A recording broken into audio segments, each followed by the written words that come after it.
que nosotros tenemos del universo. Y al decir experiencia normal o natural, quiere decir que esta experiencia no se funda en una observación especial hecha con aparatos especiales, sino que se funda simplemente en la empiria común, en la experiencia nuestra de todos los días.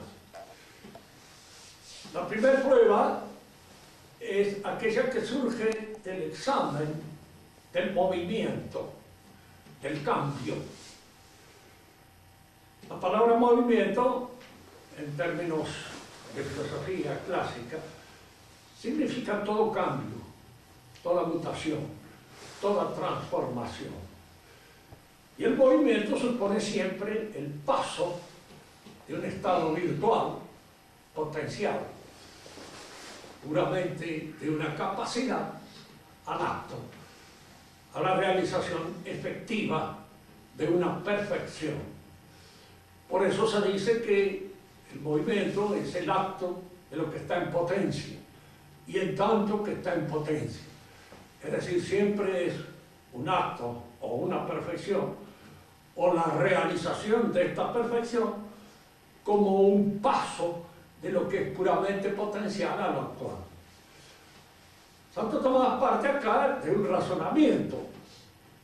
Se funda en la inteligibilidad misma de las cosas. Es decir, es un razonamiento fundado en la inteligencia, no en la observación de los hechos, sino en la inteligencia. La observación de los hechos nos lleva a nosotros a la seguridad de que en este universo en el cual nosotros nos movemos, todo está en cambio, todo está en una sucesiva mutación, en un sucesivo movimiento.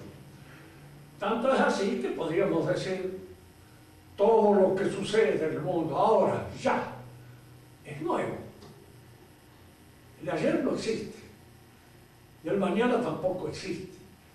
De manera que el universo mismo es una mutación, es un paso de lo que está en potencia a lo que está en acto.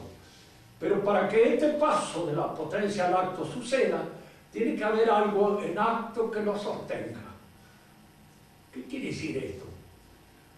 Nosotros sucesivamente cambiamos, pasamos de un estado de capacidad, de potencialidad, de virtualidad a la actualidad. Y esto sucede especialmente en el orden del conocimiento. Tenemos capacidad para conocer ciertas cosas y en contacto con esas cosas pasamos al acto del conocimiento. Pero este paso de la potencia al acto sería inexplicable si no existiéramos, si no viviéramos, si no se diera ese acto de existir, ese actus essendi que constituye el fundamento real de nuestra realidad. Si no existiéramos, no habría ninguna posibilidad de explicar este movimiento, este cambio. De manera que este movimiento y este cambio está sostenido siempre por el acto de existir, por el acto de existencia que nosotros realizamos. Si nosotros trasladamos esta manera de pensar del orden puramente personal al universo mundo, nos damos cuenta que sin un acto que sostenga el movimiento del universo, el movimiento del universo sería inexplicable. Santo Tomás dice aquí una cosa que es siempre conveniente tenerla en cuenta cuando uno trata de explicar esto. Él dice, no hay necesidad de retroceder en el orden cronológico hacia el principio. Es decir, de explicar el movimiento del mundo desde su iniciación por un acto que lo pone en movimiento. Él dice que ahora, ya, tiene que haber algo en acto que explique el movimiento entero de toda la realidad. Y ese acto es el acto del pensamiento y la voluntad divina que lo sostiene, que sostiene al universo. Porque de otra manera no se explicarían los cambios del universo. no se explicaría su movimiento, porque no tendría en qué sostenerse.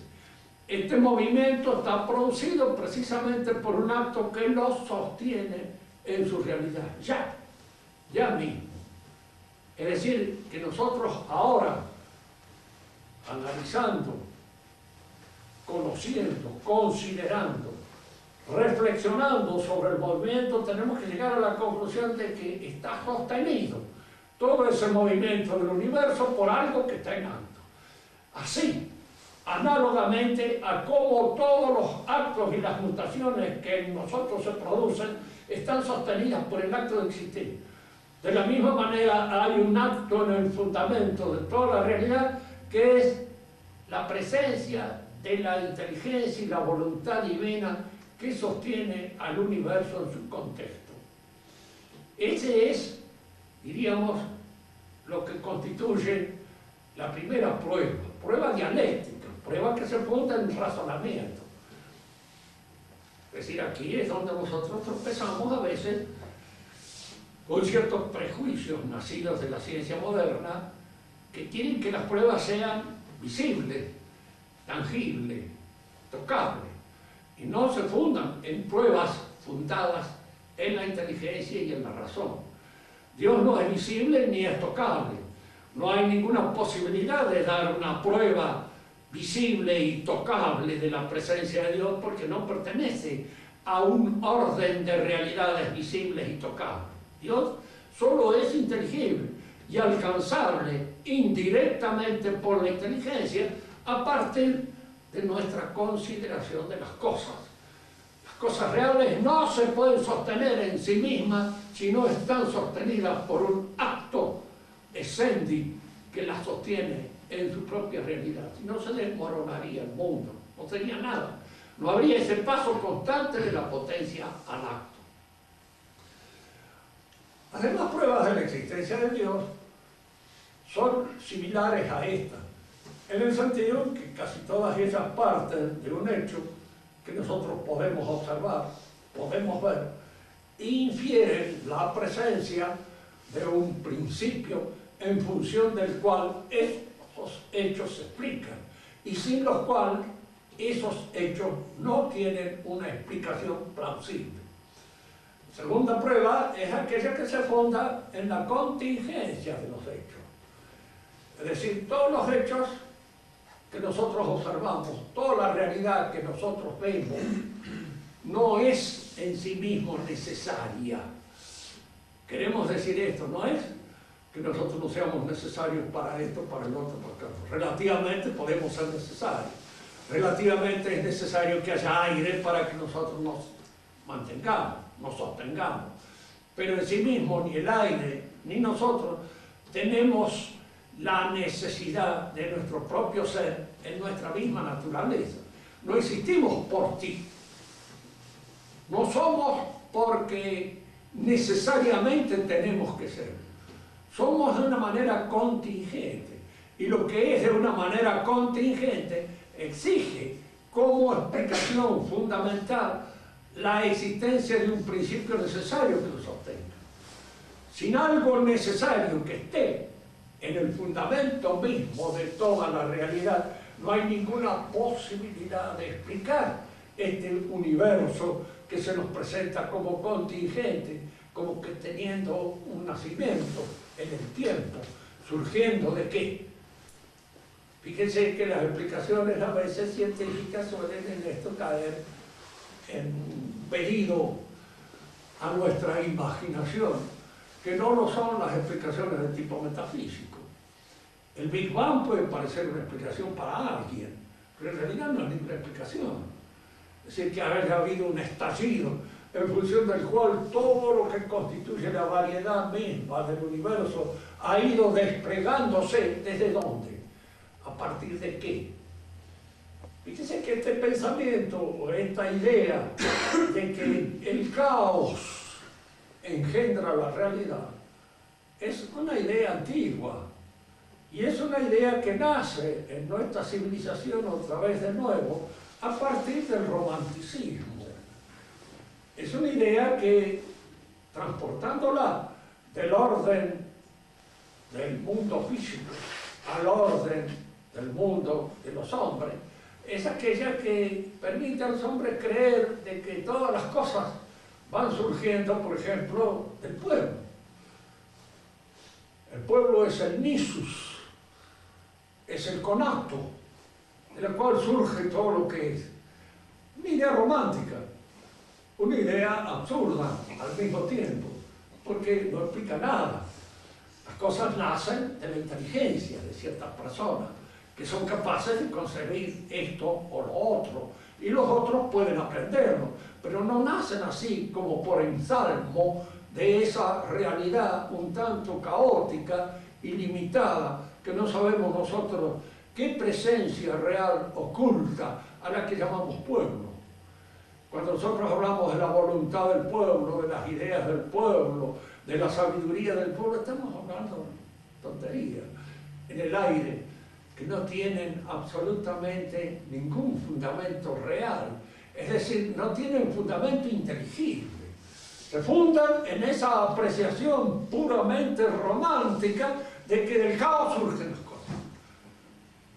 Nosotros podemos decir aquí con Descartes y con todo el tipo que piensa, es nihil nihil fit, de nada nada surge.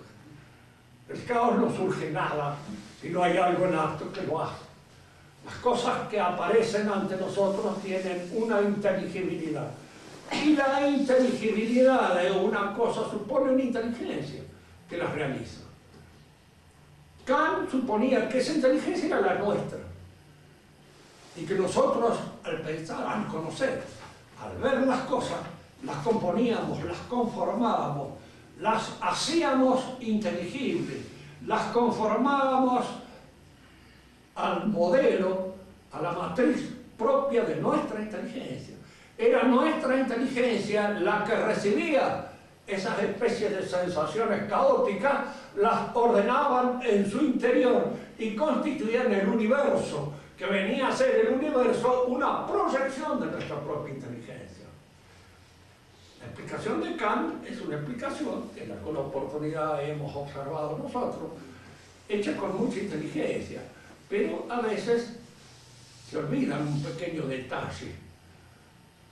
El pequeño detalle a veces es ¿por qué razón nos equivocamos? Porque de acuerdo con la forma de pensar de Kant, el error no es posible.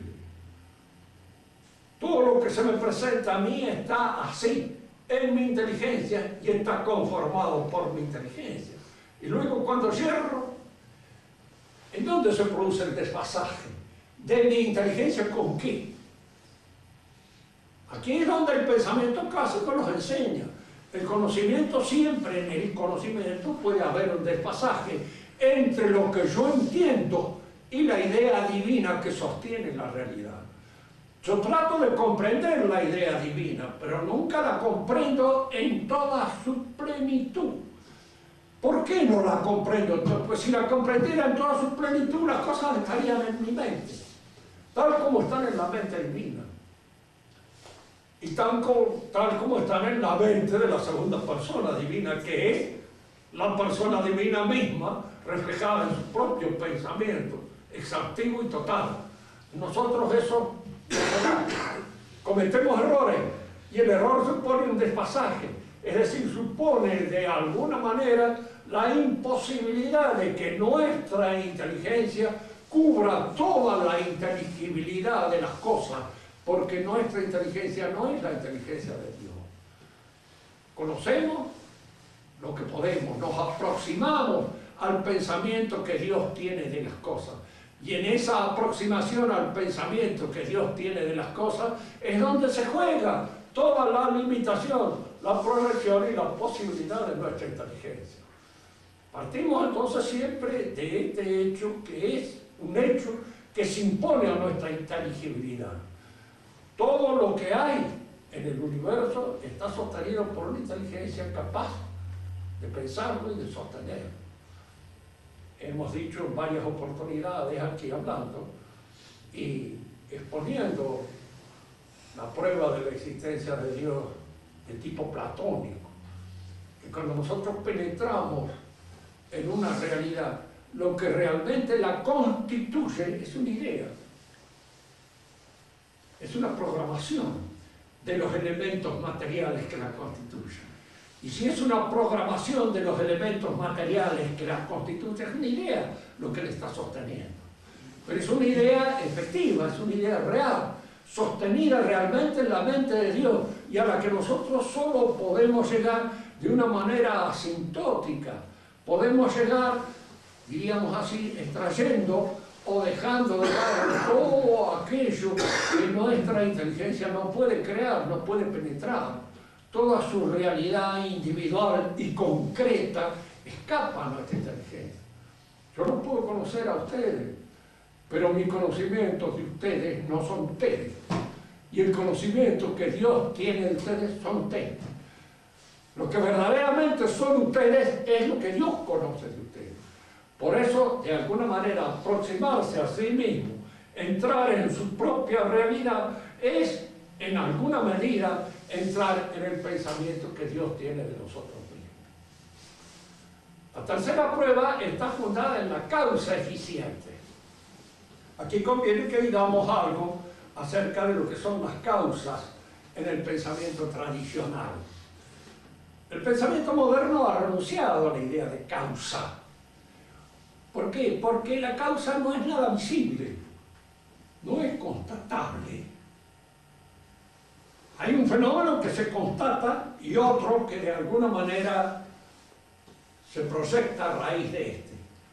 Por ejemplo, si mi mano hace un esfuerzo sobre este mueble, lo empuja, lo mueve. Yo lo que puedo observar es el fenómeno de las manos apoyados sobre el mueble y luego el movimiento del mueble, que es otro fenómeno que se produce. Pero que mis manos sean causa de ese movimiento, la palabra causa introduce aquí un elemento inteligible que no es de ninguna manera constatable, observable, medible, mensurable. Es algo inducible por la inteligencia, sí, efectivamente. Pero cuando yo quiero establecer como auténtica verdad científica solo aquello que es sensiblemente observable, la palabra causa queda excluida de esta posibilidad. Porque es un principio que no es observable, es un principio que la inteligencia infiere cuando ve dos fenómenos y observa que uno de ellos es provocado por el otro. Entonces que hay algo del ser del otro que se transmite a este como de la causa al efecto. Pero tanto la palabra causa como la palabra efecto, que es su sucedáneo o aquello que la sucede, son realidades que pertenecen al universo de la inteligencia. Son realidades que pertenecen a la inteligibilidad y no a aquello que puede observarse. Por eso el término causa ha sido eliminado muchas veces del pensamiento moderno. Y tanto que para el pensamiento moderno es una palabra que en alguna medida constituye eso que Marx decía, son ideas cristianas que aparecen de alguna manera en la realidad. No son cristianas por su nacimiento. Anterior al cristianismo está esta noción en el pensamiento griego, pero son ideas que nacen del logos divino, de la inteligibilidad que nosotros tenemos de las cosas. Las causas son en el pensamiento clásico 4. Causa eficiente, causa final, causa formal y causa material. Hay dos que son extrínsecas al efecto, la eficiente y la final. Y hay dos que son intrínsecas al efecto, la formal y la material. Supongamos, para ilustrar esto y darle un contenido más concreto, nosotros somos efectos.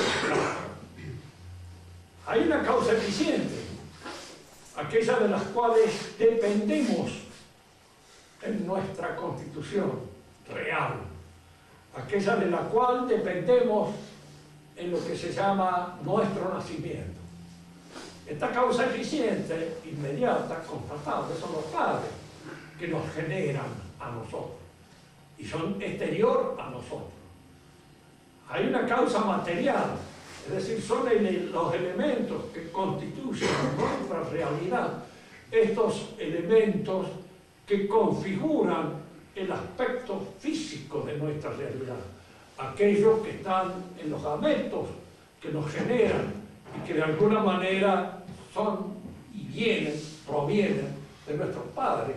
Es esto lo que nos ascribe a una raza, nos ascribe a una familia, nos ascribe a un pueblo. Somos los hijos de esta gente, somos los hijos de esta raza, somos los hijos de este pueblo. Estas son cosas que no las podemos absolutamente negar porque está inscrita en nuestra propia naturaleza. Y luego está la forma, el alma nuestra, aquello que constituye la causa formal, aquello que anima ese contenido corporal que está dado por los gametos reproductivos, que está dado por lo que el padre y la madre aportan, los anima, los sostiene y los hace ser esta persona que somos nosotros. Ahora, es indudable que la causa eficiente de esa causa formal, de esa alma, no puede ser un padre.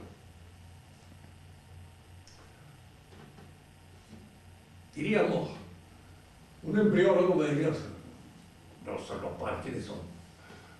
Están ahí, los gérmenes. Sí, bueno, pero ustedes no dejen de observar y no pueden dejar de observar que este ser que nace es una persona, un yo, absolutamente nuevo, que no es el padre ni es la madre, que no está como yo, como persona, como futuro dueño de su libertad, como futuro señor de sus actos, no está contenido en ninguno de los dos gametos. Ninguno de ellos los contiene. Porque si no, uno podría decir, ¿cuál es los dos? ¿En dónde está la personalidad? Es la personalidad humana el resultado de la unión pura y exclusiva de los elementos químicos, biológicos, que constituyen los gametos. Si esto fuera así, hay que reconocer entonces que un nivel de realidad, lo químico, biológico, da un salto cualitativo y nos da acá lo espiritual. Lo que nosotros somos dueños de nosotros mismos, Señor. Es por esa razón, diríamos así, que el alma humana es en el pensamiento clásico atribuido a una actividad eficiente de Dios mismo. Es Dios el que la produce. Porque si no, habría que admitir de que de lo más, de lo menos, sale lo más. Y entonces hay un efecto que es superior a la causa que lo provoca. Nosotros podemos engendrar un hijo, somos conscientes de esa realidad, pero el hijo sale una persona distinta a nosotros y no está hecho por nosotros. No lo hemos hecho en su personalidad. Podemos nosotros actuar en su formación, podemos actuar en la constitución de su carácter, podemos actuar muchas veces en la modificación de su temperamento, pero aquella realidad espiritual que dice yo y que de algún modo se declara dueño de sus propios actos no es la mía. De manera que no soy yo el que intervengo como causa eficiente, porque eso que está así, eso no es una proyección de mí mismo. Fíjese que el perro, el gato y los demás animales, sí, son proyecciones específicas del perro, del gato y de la gata que actuaron como padres. Son proyecciones específicas. No hay en ellos nada más que lo que está contenido en la especie. Y reproducen individualmente todas las características y la programación de la especie. Pero nosotros no estamos programados de esa manera. Y podemos estar programados de una manera que incluso pueda ir contra la ley de la especie. El que se suicida va contra la ley de la especie.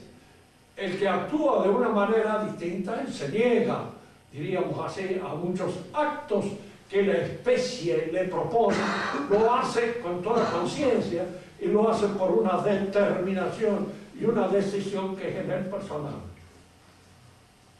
La materia viene de los padres nos ascribe a un pueblo, nos ascribe a una raza.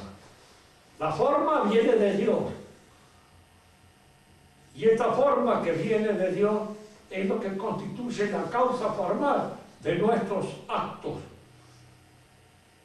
Diríamos que aquí hay que tener en cuenta siempre una cosa escolástica que se da siempre en todos los lugares donde nosotros podemos apreciar las causas. Causes sunt invicem causam. Las causas se causan recíprocamente. Que uno se preguntara esto. Admito que existe una causa eficiente, capaz de producir un efecto. Admito que existe una causa formal, algo que determina las características, los constitutivos de esta realidad. Pero ¿por qué hablar de causa material? ¿Acaso la materia no es pasiva? ¿No recibe pasivamente la influencia, la impronta de la forma? Y si es pasiva, ¿por qué le llamamos causa? Porque no es totalmente pasiva. Causa sunt invicem causam. La materia en alguna manera resiste o coadyuva a la acción de la forma. La materia ejerce una cierta influencia en su pasividad sobre la forma. Lo vemos nosotros muchas veces en el hecho, por ejemplo, alguien quiere hacer una estatua con una madera. No siempre la madera es dócil a la acción del artífice.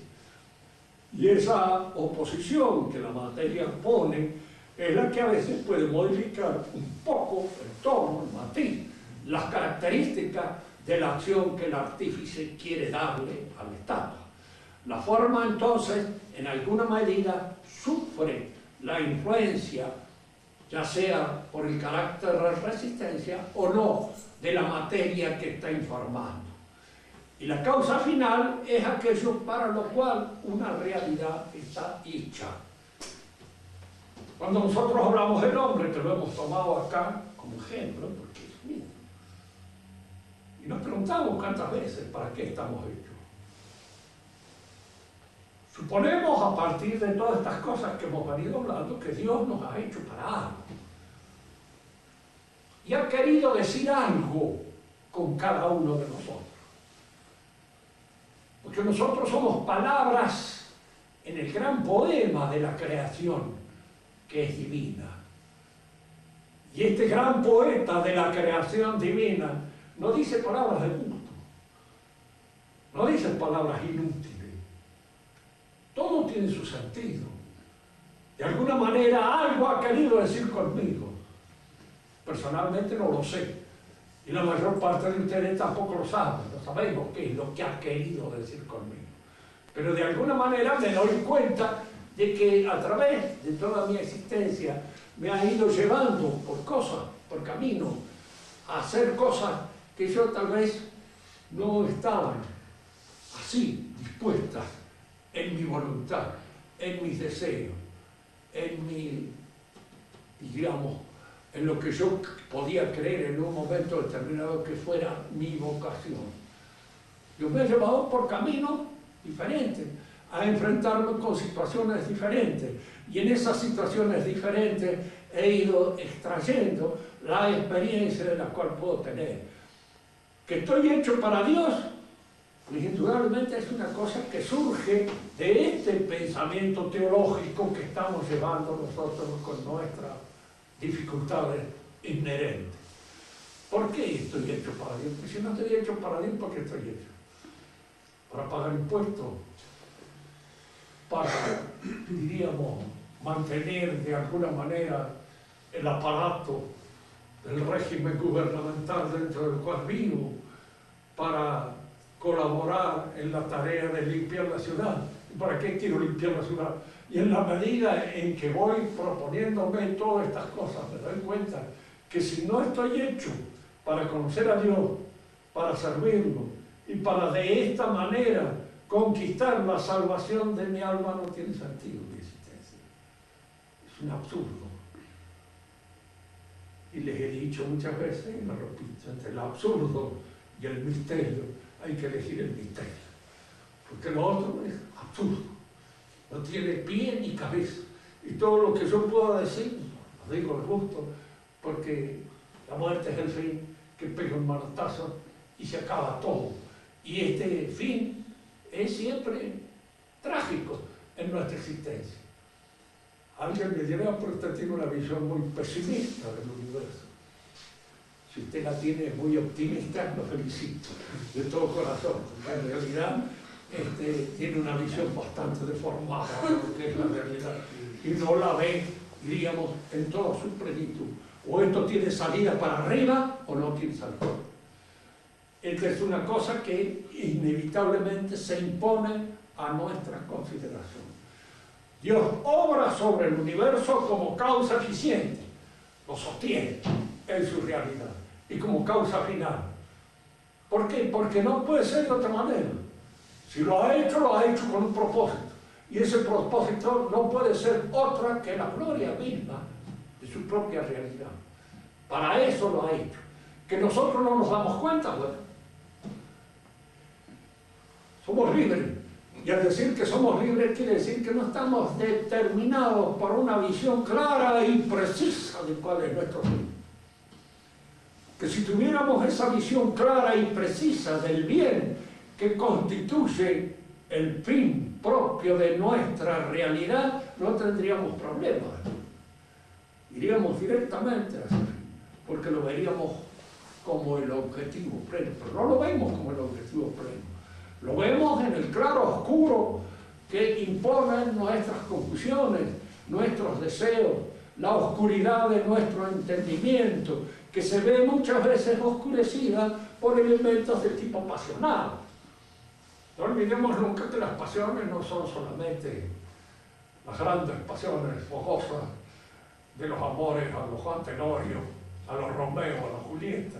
Las pasiones a veces es la melancolía, la tristeza, la decepción, el escepticismo, el decaimiento, el estrés que se usa ahora. Es decir, todo eso son elementos pasionales.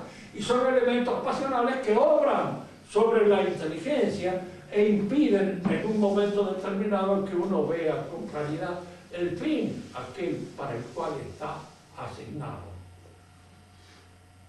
Cada edad tiene sus pasiones. Le he dicho muchas veces en esto. En los viejos también entran los elementos pasionales y son mucho más graves porque son más tristes y son de alguna manera, diríamos así, más decadentes, más de aflojamiento, más de abandono, más de melancolía que en los jóvenes. Cuando uno es joven le sobra la vida y puede creer con toda tranquilidad en la inmortalidad del alma. Cuando uno es viejo, que le sobra poco y tiene pocas ganas de seguir viviendo, no se vayan a creer que la inmortalidad lo entusiasma demasiado. Es una cosa que no la ve con la claridad con que a veces se ve cuando uno es joven. No se ve con la misma claridad. Sí, debe ser, pero tiene que ser algo muy distinto a lo que hemos visto y a lo que hemos pasado. El cuarto prueba de la existencia de Dios está dada por los grados del ser. Es probablemente la más difícil de todas, pero todas se conjugan unas con otras. Tan es así que muchas veces casi es una sola prueba la que Dios da de la existencia divina. Esta prueba se funda en el hecho de que hay más y menos en la realidad. Hay realidades que son menos reales que otras, tienen menos constitutivo de ser. Tomemos un ejemplo. Hay realidades que apenas son inteligibles por la composición excesivamente material que las constituye. Hay hombres que no traducen a través del espesor de su mente y del espesor de su cara que puedan tener un alma inteligente. Resulta difícil entenderlo. De tal modo, diríamos, esa alma está acaparada por sus apetitos que surgen y se manifiestan a través del rostro. Es de tal modo el espesor de la imbecilidad que uno descubre muy difícilmente el constitutivo inteligente que lo hace ser hombre. Y hay hombres que parecen la jaula de una idea, porque la manifiestan con solo verles a veces el rostro, el resplandor mismo del espíritu a través del rostro, que hay en ellos una espiritualidad viviente que se manifiesta con toda claridad. No olvidemos nunca que la ininteligibilidad de una cosa es o bien por el espesor de la materia o bien por el esplendor de la inteligencia. Son dos longitudes de onda que nosotros no alcanzamos a veces a discernir. Una por opacidad y la otra por excesiva diafanidad. No podemos conocer lo espiritual, no podemos penetrar ni en la inteligencia bien clara de otro hombre si no es a través de los signos sensibles, el habla, la conversación, con que esa inteligencia se manifiesta. Esa inteligencia se me manifiesta a través de las expresiones sensibles que yo debo captar en primer lugar para penetrar luego en la interioridad de esa inteligencia y darme cuenta de su altura, de su profundidad, de su proyección, que de otro modo no puedo percibirla. La inteligencia pura es inescrutable para nosotros. No la podemos entender ni a la nuestra misma. No podemos penetrar en nuestra interioridad. Tenemos que pensar, y no se olviden, pensar es hablar.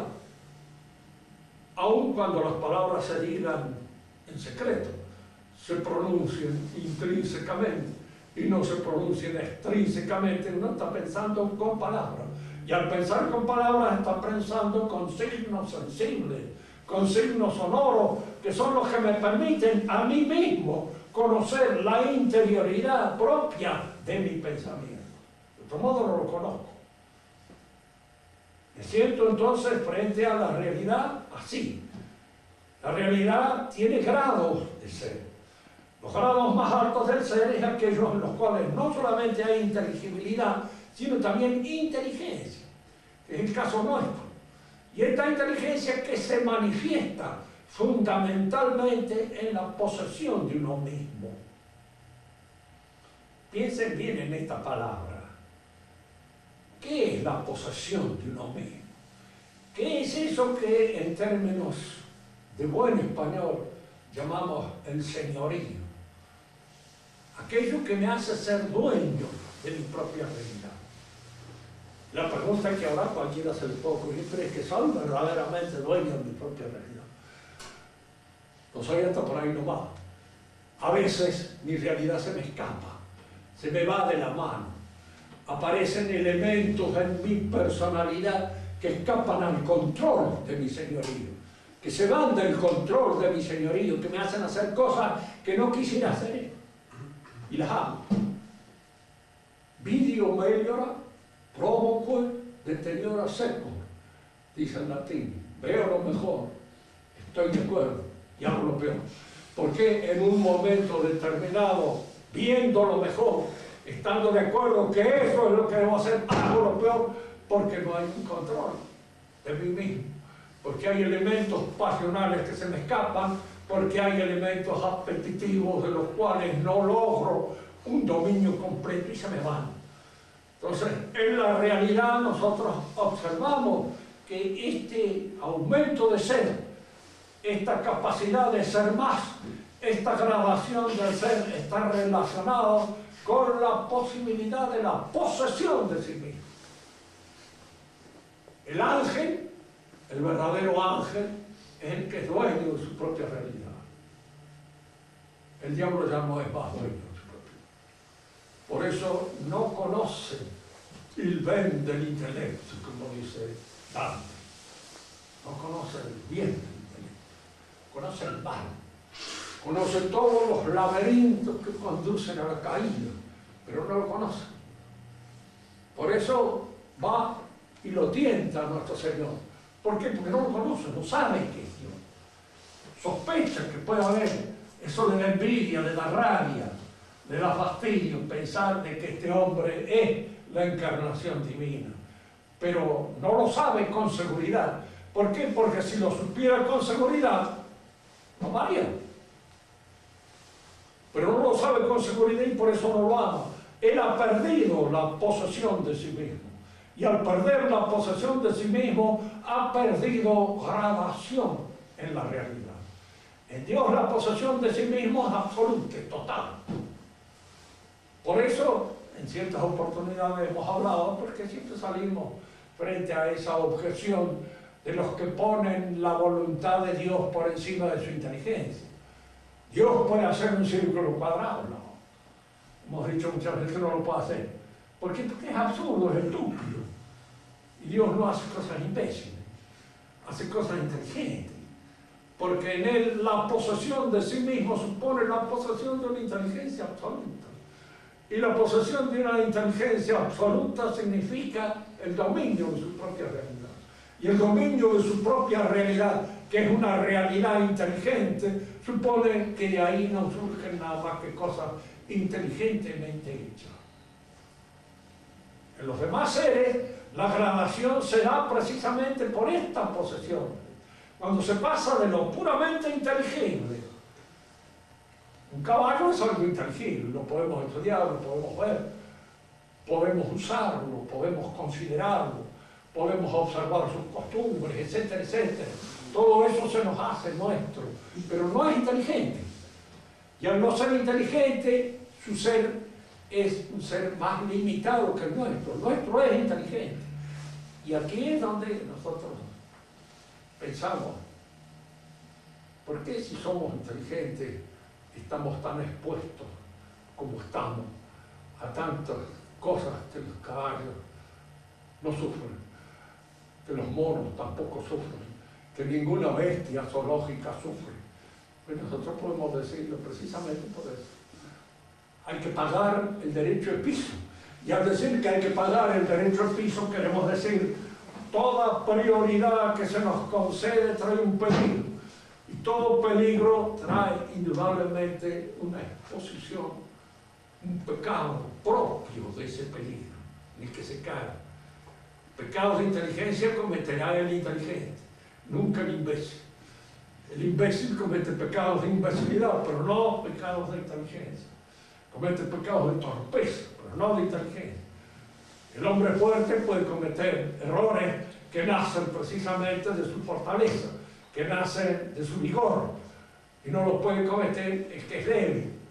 ¿Por qué? Porque aunque tenga ganas no puede hacerlo, porque le falta precisamente, diríamos, la fuerza para poder hacerlo, para poder realizarlo.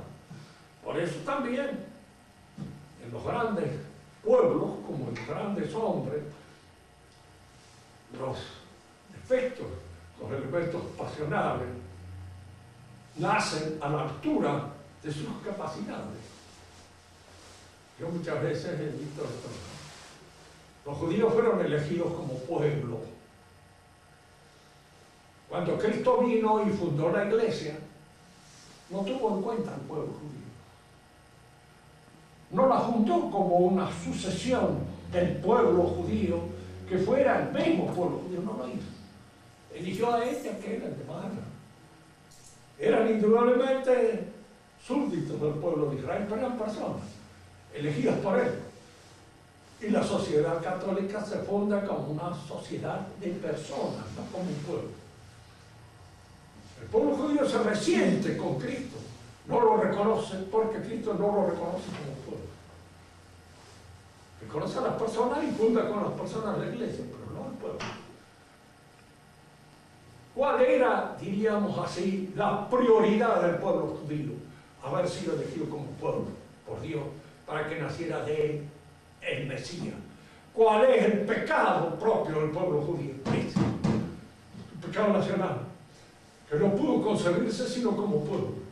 Y al no ser elegido como pueblo para ser cabeza sacerdotal de todos los demás pueblos, se resiente. No reconoce al Mesías. El Mesías no es ese que él esperaba, porque ese que él esperaba tenía que reconocerlo a él como pueblo, en primer lugar, porque él había sido elegido como pueblo. El cristianismo, fíjese, nace de la elección de las personas y se funda precisamente en el desarrollo, en el perfeccionamiento de la persona. Estamos destinados a ser santos, a ser perfectos. Si no lo somos en este mundo, lo seremos en el otro, a través de una purgación necesaria que sufriremos para precisamente, diríamos, purificar todos aquellos defectos que quedan como reato de nuestro tránsito por la tierra. Sí es, pero al cielo llegaremos perfectos y seremos personas perfectas.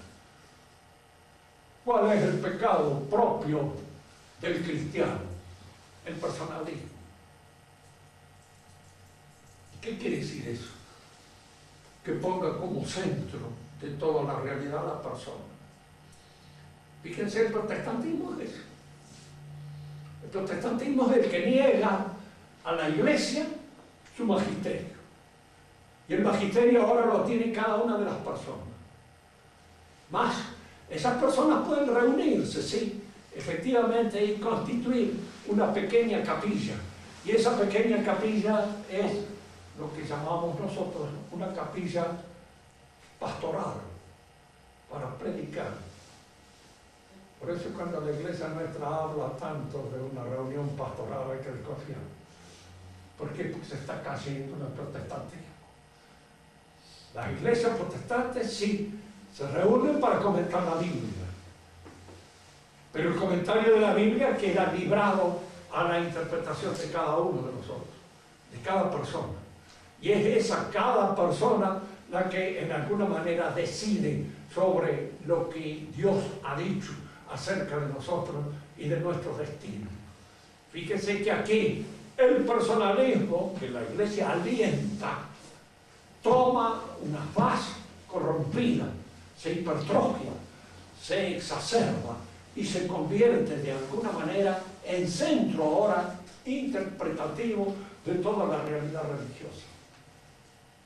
En la actualidad, ¿cuál es el pecado actual? El liberalismo que estamos haciendo. ¿Y el liberalismo qué? El liberalismo es el personalismo, o la exacerbación de los personales. Si ustedes leen el Nuevo Catecismo, van a verlo aquí, en varias partes acusado de una manera clara y terminante.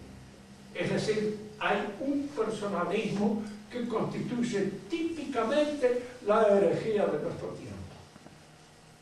La persona, como decía Maritain, está por encima absolutamente de todas las otras obligaciones que tiene el hombre. Es como si fuera un ser absoluto, aparte. En realidad la persona se hace y se realiza de mancomún con los otros. No solamente en el orden civil, sino también en el orden religioso. No podemos alcanzar nuestra salvación de espaldas a nuestros hermanos, de espaldas a todos los demás, porque allí estamos faltando al fundamento principal de todas las virtudes, la caridad. La caridad supone precisamente el amor a los demás por el amor de Dios. Es decir, es la virtud propia del apóstol, es la virtud propia de aquel que en alguna medida está tratando no solo de salvar su alma, sino de salvarse con nosotros, en conjunto con nosotros, porque el amor hacia nosotros es el que me permite pensar en la salvación de todos nosotros. La última prueba de la existencia de Dios está dada precisamente por la inteligibilidad del universo. Si el universo es inteligible, es porque está sostenido por una inteligencia.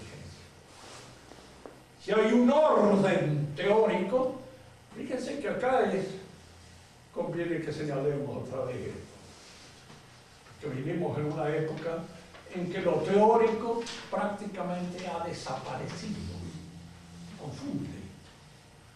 Hay una confusión enorme. ¿El orden teórico qué es? Lo hemos dicho varias veces. Teoría tiene en su raíz teo, Dios. El orden teórico es el orden establecido por Dios en la naturaleza de las cosas. El orden que se ofrece a nuestra consideración desde la inteligencia divina. Por eso los griegos lo llamaban teórico. Y esta palabra fue tomada por los cristianos En la época escolástica se le llamó también especulativo, para indicar de que nosotros éramos un reflejo simplemente de ese orden. Todo ordenamiento que en su constitución estructural no depende de nuestra inteligencia es teórico. El ordenamiento de nuestra corporalidad, la forma en cómo nuestra sangre fluye, la manera en cómo se dispone el dinamismo de nuestro cuerpo, todo eso es teórico. Todas las ciencias que estudian esas son ciencias teóricas. Hay otro orden que es el que nosotros realizamos en las cosas, el que ordena esta aula, el que ordena esta casa, el que ordena una realidad que está realizando, una chacra, una farmacia, un negocio. Todos esos se llaman orden poieticos. La palabra griega poiesis es la que mejor traduce toda esta íntima realidad, porque los sucedáneos en español no dan la plenitud de toda esta terminología, de toda esta latitud que abarca el término poiesis. Todo esto pertenece al orden poético. El orden práctico es el orden que yo realizo en mis actos libres para adquirir la posesión de mí mismo y lograr mi perfeccionamiento. Por eso el orden práctico está dividido en monástico, personal, familiar, político. Abarca estas tres dimensiones, porque todas estas dimensiones constituyen una praxis, constituyen el orden práctico, eso que los comunistas llaman praxis, pero los comunistas llaman praxis a la poiesis, no le llaman praxis a la praxis. Si alguien me pregunta por qué Marx no entendía el griego, no, lo sabía mucho mejor que yo, porque había estudiado mucho mejor que yo. Había estudiado en muy buenos colegios, bien pagos, a los cuales estaba acostumbrado ahí, sabía mejor griego que yo, porque leía el griego bien. Sí. Pero es que en el término griego a veces estas palabras pueden ser confundidas. Dentro de la escuela de Aristóteles fueron distinguidas y destacadas claramente la poiesis de la praxis. Y está la lógica, que es el orden que establecemos en nuestros razonamientos para constituir nuestras argumentaciones, y las argumentaciones para constituir nuestros discursos. Una clase es un orden lógico que uno le da a una exposición determinada para poder producir un efecto de conocimiento. Estos son los cuatro órdenes. Ahora, en el pensamiento moderno, el orden teórico desaparece. ¿Por qué? Porque ya no hay más Dios que configure el orden del universo. Kant, por ejemplo, si uno lo va a seguir a él, al pie de la letra, prueba que Dios no es conocible por nosotros. No lo podemos conocer. Y si no lo podemos conocer, el orden del universo es algo que depende de nuestra construcción poética. Es un orden poético, no un orden teórico. Y el orden que realizamos en nuestros actos también resulta ser un orden poético y no ya práctico, porque en la praxis está dependiendo uno del conocimiento que uno tenga del hombre y del conocimiento que tenga de Dios para poder organizar la vida libre y darle el sentido que esta vida puede tener. Marx es el que de alguna manera es heredero de todo este pensamiento moderno confuso, el que le da a todo este pensamiento moderno una codificación determinada, establecida, y convierte la realidad en materia, dice él. ¿Qué quiere decir? ¿Por qué para Marx todo es materia? Porque todo es transformable, porque todo se puede rehacer, porque todo se puede reconstruir, y porque el demiurgo que construye la realidad es el hombre. Entonces el hombre es fundamentalmente un poeta, y toda la realidad es poiesis. Y como en la poiesis hay dos aspectos que distinguir: el plan y luego la ejecución del plan, y el plan está subordinado a la ejecución del plan. Yo le digo que como ahora que para hacer una casa hay que planificar. Y ese plan tiene que ser posible. Es decir, los elementos que constituyen la materia, etcétera, etcétera, tienen que existir. Que darse la posibilidad de efectivamente realizar esa construcción o esa casa. Si yo llamo teoría a la planificación, la subordino fácilmente a la praxis, que le llamo a la ejecución de la obra.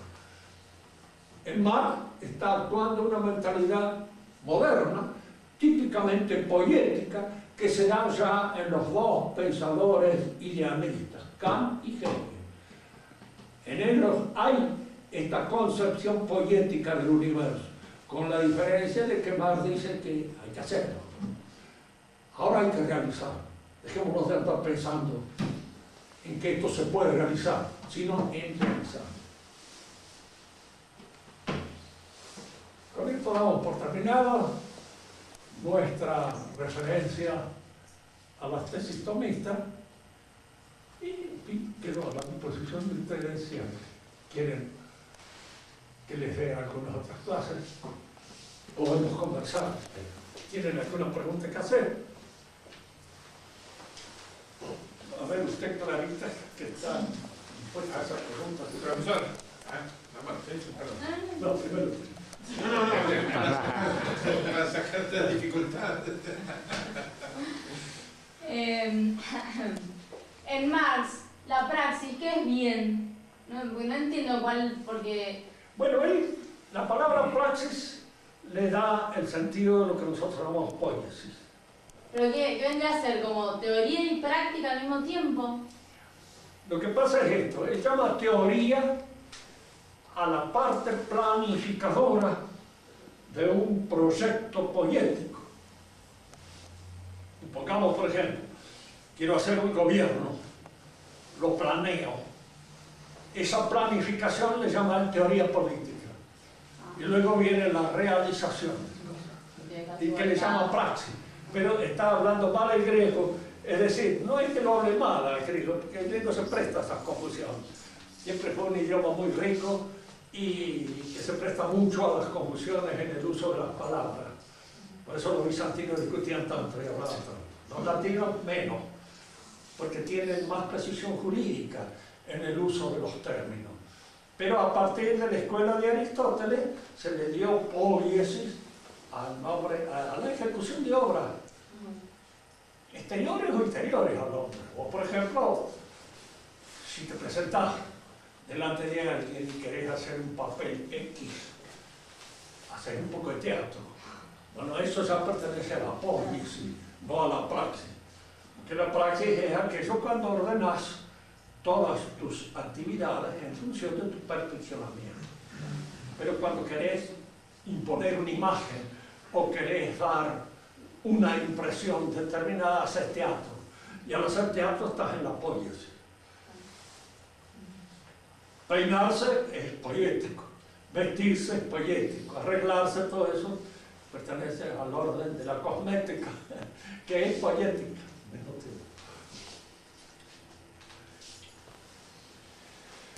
Había hace un momento mencionado a Maritain. Yo quería preguntarle en qué orden, en qué parte de la metafísica empieza a patinar, porque es el padre de los Maritain, es el padre de los modernistas desde el punto de vista filosófico. Mire, él es en el orden práctico cuando él comienza, diríamos, a separarse de la tradición auténticamente tomista. Y cuando él establece en el hombre una división entre individuo y persona, y hace que el individuo esté realizado, proyectado hacia la realización del orden político y la persona hacia la salvación del alma. Entonces establece en la personalidad una división, establece lo que podríamos llamar un dualismo entre individuos, lo que me pertenece, lo que yo puedo hacer por la organización política de la realidad y lo que yo debo hacer para salvar mi alma, como si esas dos cosas fueran independientes la una de la otra. Se distinguen, pero no son independientes. Hay una estrecha dependencia entre una y otra que hace que el orden político no pueda ser de ninguna manera indiferente al ordenamiento sobrenatural de la persona para alcanzar su salvación. Entonces él establece eso. Por ejemplo, él dice que el comunismo es en alguna medida, lo dice a veces de una manera que uno no sabe si los toma por sonso o es sonso él, o uno no puede creer que un hombre con esa experiencia del mundo, que indudablemente la tuvo, va a ser tan imbécil. Porque, es claro, yo parto de este supuesto, que son los comunistas. Individuos que tratan de organizar la sociedad para mandarla y hacer lo que se le da la real gana, gracias a ese, diríamos, acumulación de resentimientos, de odios, de envidia, de frustraciones, que significan la mayor parte de la gente que la sociedad de consumo no alcanza, supongo. Hay muchísimo. Yo lo exploto, lo organizo y lo lanzo contra la sociedad. Ahora, que yo crea que esos individuos están persiguiendo pura y exclusivamente la ayuda del huérfano y de la viuda es una imbecilidad. No se cae el valor. Esa gente lo que quiere es poder. ¿Y para qué quiere poder? Para gozar del poder. Simplemente. Y cuanto más absoluto sea, mejor. Eso es lo que quiere. Entonces, Maritain habla como si el mundo soviético hubiera sido organizado simplemente para solucionar los problemas de los pobrecitos. Hay una cosa que efectivamente a los pobres no los quiere nadie, los santos solamente, y nuestro Señor Jesucristo, podían creerlo. Los demás lo quieren para sacarle votos, para sacarle esto, sacarle el otro, buscar de alguna manera apoyarse en el lomo de ellos con el objeto de alcanzar un propósito determinado. Esa es la realidad. Por ahí le viene un cura trasnochado, de los que hay ahora muchísimos, y le dice: no podemos nosotros hablar del Evangelio si antes no solucionamos el problema del hambre y el problema. Bueno, muy bien, pero para solucionar el problema del hambre, ¿con qué gente contamos? O tenemos que empezar por la transformación de la gente para que efectivamente luego se conviertan en repartidores de lentejas, que no se roben la mayor parte de las lentejas ni se queden con ellas. Siempre el problema planteado por nuestros señores es que hay que convertirse uno primero. Buscar el reino de los cielos, lo demás se dará por añadidura. Pero nosotros buscamos primero las añadiduras para luego alcanzar el reino de los cielos. Nos hace pensar en aquel judío